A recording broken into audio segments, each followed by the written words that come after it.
Hey, thanks for stopping in. I know everyone's in a mad rush to pick up some 360 exclusives before the store apocalypse this summer, so my aim here is to give you a solid list of games I haven't seen recommended quite as often as, let's say, Left 4 Dead. Alright, here we go. The Idolmaster Live for You. I know this is a weird one, and that it's not quite as accessible given that it's Japanese exclusive, but I think this game is part of a small minority of rhythm games on the 360, and that alone gives it a place on my list.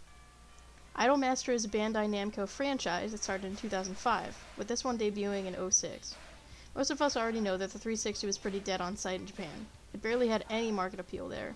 With that being said, this game did have some appeal, seeing as most Asian cultures really get behind the idol figures both in and out of gaming. Idolmaster Live for You is both a rhythm game and a raising game. Raising as in managing a group, choosing outfits, and making sure they perform well. It's kind of like when you play Skate 1, 2, or 3, and you're trying to be a pro skater by performing tricks for magazines and making skate vids, just not as punk here. One other thing to keep in mind is that this is the most English-friendly of the 3 Idolmaster games on the system, since the other 2 are much more narrative-focused. Of course, Google Translate is always a friend. I've played Japanese visual novels with my phone up to my face, and I still love them. The gameplay for the series has evolved since '06, whereas here, it's very simple and somewhat like the karaoke minigames in Yakuza, where each button makes the crowd react with a yeah or something to that effect. It starts to really sound like noise over the top of the music. That's my biggest complaint with it, but it's not a deal breaker, and you can always turn sound effects like that down. I mentioned this is Japanese exclusive, so this is a game you'll likely emulate. It's just so much easier. But if you're weird like me, and you have either a Japanese 360 or a modded NTSC one, this game is fairly common on sites like eBay and Mercari for around 15 plus shipping. Alan Wake, American Nightmare. This is the time to grab the digital-only 2012 spin-off to Alan Wake. And it should go without saying that the original game is just as much of a recommendation, but I do prefer playing the remastered version on the Xbox One. This is technically non-canon, but it follows up on the weirdness of Mr. Scratch on the loose, and it gives us an excuse to spend more time in the pseudo-Stephen King world. Gameplay-wise, I'd say there's actually more action and less talking or picking up collectibles like the first game, which might be a plus to some. The map is small, giving you 3 areas to play in that you come back to once or twice in order to find new things or complete new objectives. A lot of the story is delivered just through side conversations, and that really gives this game a fluid feel, especially with only about 3 or so playtime hours.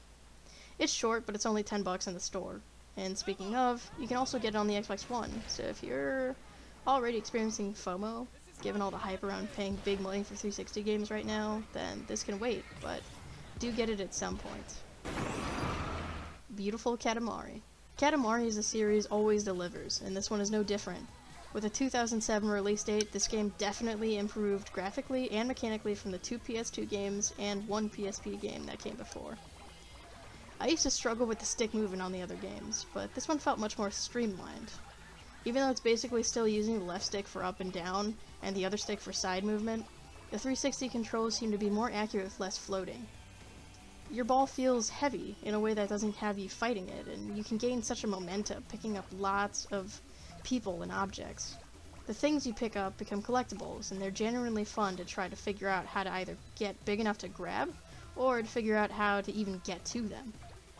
The story is simple and silly, though I feel like the prince, who you play as, doesn't have such a sassy and snarky dad anymore. Kind of a letdown. The point is to create stars by finding key items in the map, and all of this is going on while wacky music plays and builds up as you build up. The physical disc can actually play on the Xbox One and Series, by the way. If you're looking on eBay, some people are trying to inflate prices, but mostly this game sits around $30 complete. By the way, in Japan, this game is sometimes bundled with Ace Combat 6. Pretty cool, right? Qubed. Qubed has 3 awesome games compiled inside of it. One being E4, another being Lumines Live, and the one I find the most value in, Res HD. All of these games are directed by a Senga king, Tetsuya Mizuguchi, most known for creating Space Channel 5 and Sega Rally. E4 has Eurobeat mixed with early 2K dance kind of music to play along to as you control a ship that you rapidly steer into icons, and those icons either add time to your song or do a bunch of other stuff. It's really fast-paced. Luminous is sort of a side-scrolling Tetris where you match up bigger boxes a stack, and yeah, you know the rest. It's fun, but I'd rather play Puzzle Fighter. Now, Rez is a game that I have a Japanese copy of on my PS2 and never played, so when I got this collection just a few days ago, I immediately got into it. It's got a slow start to each level, where you control this oddly shaped Matrix-looking dude and shoot at ships and whatever else comes along as you fly through levels on rails. Each hit of the enemy adds to the song, and it's like this active music-making process that's so lively and sounds awesome as you go. There aren't many levels in the game, but they last a good while and are enjoyable the whole way through. I bought this game just the other day for less than 15 bucks at a game store, and on eBay, it's not looking good. It's around 40 or higher, and I'm sure this will slow down once the FOMO runs out, but likely not by too much. Because I will say, this genuinely is a less common 360 game. It also isn't backwards compatible on Xbox One or Series, and the rights to some of these to buy digitally also is out of the picture, so if you can even just get Res HD on your 360 before summer ends, I genuinely encourage you to do so.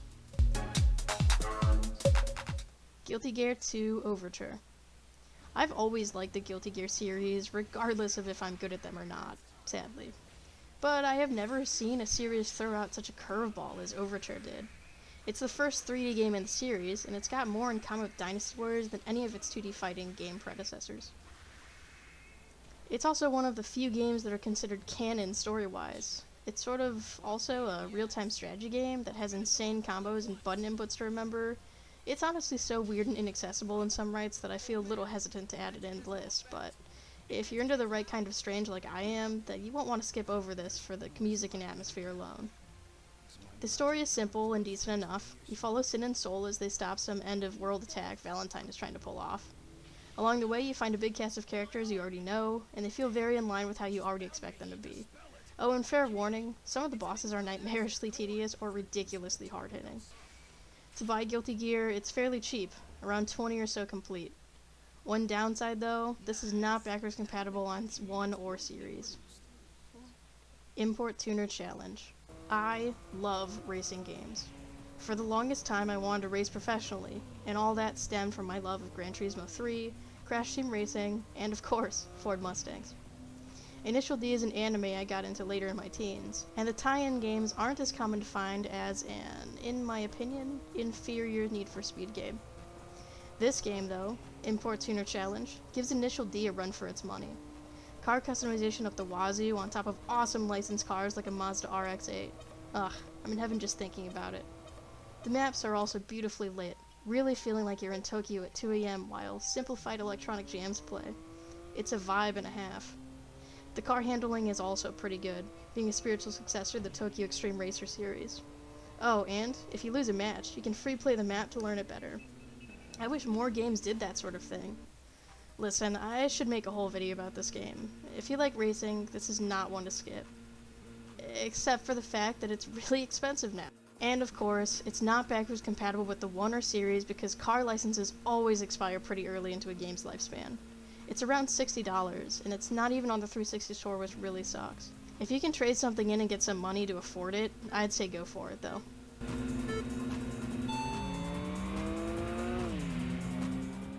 Viva Piñata, Trouble in Paradise. Viva Piñata games are usually farming sims. If you're not into those, this one is a pass, but if you are into them, this one has a lot of personality to make it fun to go back to. Oh, and I say usually, because the second game is a terrible racing game mixed with Mario Party minigames. Trouble in Paradise, though, is a remake of the first game, but with many quality of life improvements and better graphics. The whole addiction here is trying to get new animals and plants and whatever else to join your little area. It's also a somewhat customizable experience, and depending on your age or ability, you can really customize how intense you get with it. This is one of the more accessible games on the list, given that it's in the Rare Replay compilation on the Xbox One, which works on the series. But if you want to own the OG, it's around $25 online and $15 on the Xbox store. Kingdom Under Fire, Circle of Doom. Kingdom Under Fire is actually part of a pretty large series, and most of them get the most value when playing co-op. I'm not going to say this is the most remarkable game in the world, but it's similar to a watered-down Fable or Lord of the Rings game. The gameplay is what you'd expect given the era it's set in, being medieval and magical and weapon-focused. The games that came before it seem to be more strategic, while this one definitely dives further into the early tropes of hack and slash, where in late game, it lacks weapon variety.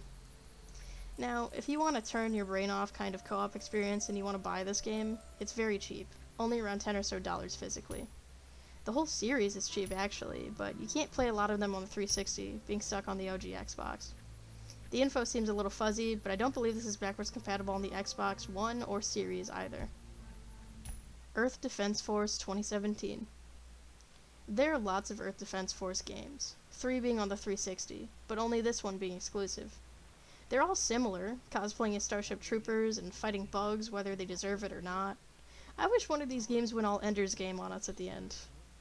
Anyway, there are 53 stages to fight through, and that's a lot of content.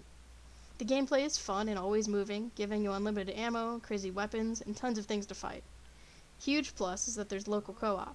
If you have someone to mess around with, this game pairs well with drinks and snacks. It's a gem, honestly. I say, play more than just this Defense Force game. It's around $15 online, and it's on the Xbox store for $15. Plus, it's compatible with the series. Kengo, Legend of the Nine. It's simple. You're set in a world where you want to be the very best. Like no one ever was. As the title may suggest, there are 9 samurai you play as, all of them very different in playstyle. In order for this game to work for you, you have to get behind the fact that you're fighting with swords, and one cut can sometimes be the end. It reminds me of Soul of the Samurai, and it's literally related to Bushido Blade. It's patient, and some people will definitely see that as repetitive. This game got review bombed pretty hard, most people saying it was way too much of the same, but I don't know. I like that it just is what it is. If you're ever wanting some more samurai action and the other games have dried up for you, this is not a bad choice. To buy this game physically, it'll run you a low $10 to $15 price tag. This does not play on the One or Series. Samurai Showdown Sen. This is the last game I have on the list. I have pretty vivid memories of my aunt coming to visit, hanging out with my mom in TJ Maxx while Dad and I went to GameStop a few doors over. This was the day I happened upon Samurai Showdown Sen, purchased because it was like $8 and the cover was awesome, and I recently bought my very own Xbox 360 from Best Buy. I'm pretty sure the first 2D fighting game I ever got was bought for me by that same aunt, and that game was Marvel vs. Capcom 3, but this was the first 3D fighting game I'd ever played. I had no idea what Samurai Showdown was, but it didn't matter, because I sucked at fighting games until COVID hit and my bestie and I played all types of 2D fighters religiously for 2 years straight. Yeah, I popped this game in and gave up almost immediately back then, because there's nothing but arcade goodness here. Coming back to it now though, I really like it. Sen was the 4th 3D Samurai Showdown game with 24 characters, and a lot of them were new. Many people ragged on this game for bad graphics and sluggish controls, but honestly, I've played worse. I just like trying fighting games though, and it's not like there are tons and tons of them on the 360, but this one does get left out, and I get that it's not Street Fighter 4, but think about the feat it must have been for SNK turned Playmore to even get this game out here. Heck, it's not even their worst looking game, by the way. I feel like that feat goes to Neo Geo Coliseum on the PS2, where there's aliasing everywhere and like wireframes happening. I don't know, it's not cute looking or playing. And when it comes to playing this one though, one thing I have to make note of is how, much like Kengo 9, where a few really hard precise hits can literally take a brother's head off. It's epic. Sen is not backwards compatible with any system, and it goes for around $20 on eBay. There's also a startling amount of sealed copies, but do your research on those as always. If it doesn't have the Xbox tape, it's a resale, man. Well, that about does it. I'm sure I have plenty more games to share, whether they're exclusive or they're third-party games better optimized for the 360. So there may well be a part 2 coming up shortly, but at the very least, I know I'll be showing off my 360 and OG Xbox collection soon. Alright, best of luck collecting, and have an even better time playing. Out of nowhere.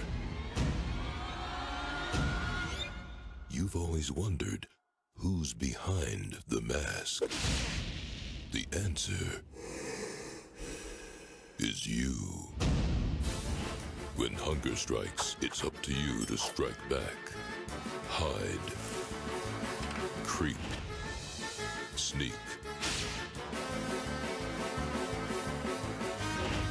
Sneak King. $3.99. Only at Burger King.